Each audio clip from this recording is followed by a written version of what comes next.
So today I want to talk about pain in the upper back, which is surprisingly common. I see an awful lot of clients who have upper back pain, and there's a relatively simple reason quite often for that, and there's a relatively simple thing you can do about it. So I just want to give you a quick video to show you what you can do.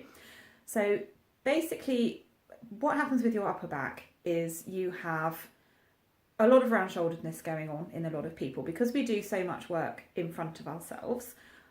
Our shoulders tend to come forward. We often are hunched over as well, or we're looking at phones or whatever it is we're doing. So we spend a lot of time in this position. And if I turn sideways, you can see the effect that has on my shoulders. They're really quite far forward. They should be under my ears. So you can see that's quite a noticeable difference. And actually, even me doing this, I can feel it pulling across here. So these muscles across here, these are the pectoral muscles. They're very big, strong muscles. And they are used, among other things, to pull your arms forward. So they quite often end up tight, and that's why if you come in and see me for a Bowen session and I do moves around here, you quite often go, oh, that's sore, because these muscles are pulling. On your back, down here, between your shoulder blades, you have a pair of muscles called rhomboids, and there's a major part and a minor part of those, and those are there to counteract the pectorals.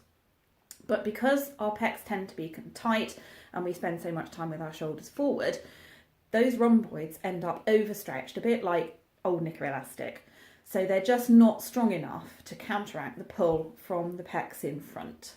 What that can end up doing is giving you upper back pain, either all across this region, or sometimes just in a single point, either there or there, depending on whether you're left or right-handed.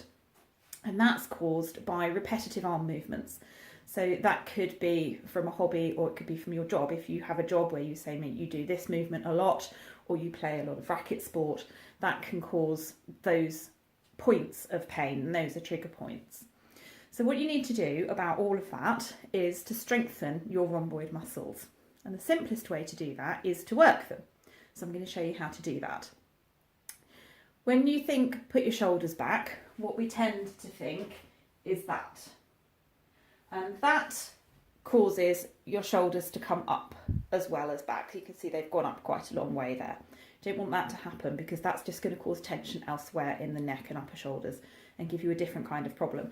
So what you want to do is to pull your shoulders back and down, back and down. And you're pulling those two shoulder blades, which are these big triangular bones here. If I stick my shoulders back, you'll be able to see them. Try to push those closer together. So you want to go back and down, back and down. You can see if I just go back, they don't actually move very much. And you should feel that here. So by doing that movement, you're going to be exercising those rhomboid muscles and strengthening them up so you can pull your shoulders back into a happier under ear position instead of under your chin, which is where a lot of people's shoulders end up. Now, doing that, you may well find that it's pulling across here because your pecs are very tight. So you might need a couple of Bowen treatments just to loosen those off and make it easier for you to get your shoulders into a neutral position. The other thing to check while you're doing this is look at your shoulders and see, are they level, or do you have one or the other slightly higher? As you can see, my left shoulder is now higher than my right. It might be the other way around. That's again very common, particularly if you sit at a desk and use a mouse a lot, because the tendency is to rest your elbow on the desk and then this shoulder comes up and it tends to just stay there. So while you're doing this back and down thing, just look and see, are my shoulders both going back and down the same amount? If they are, happy days. If they're not, then see if you can extend that shoulder down a little bit, and you should feel a pull along here if you're doing that correctly. Now, the important thing to remember about any kind of muscle exercise is it shouldn't be painful. If it's painful, you're risking injury and you're not achieving anything. So make sure that all your movements are small and gentle and not causing you any pain. You can do that back and down exercise, well, whenever you remember, really, while you're standing waiting for the kettle to boil, if you're sitting in your car at traffic lights, any time when you're not really doing anything with your arms, you can do that. And just do it 2 or 3 times. You don't want to overtire the muscles. They're already tired and stretched. So your objective is to strengthen them, not wear them out even further.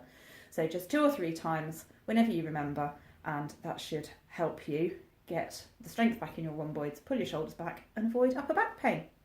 I hope you find that useful. Thanks for watching. Bye.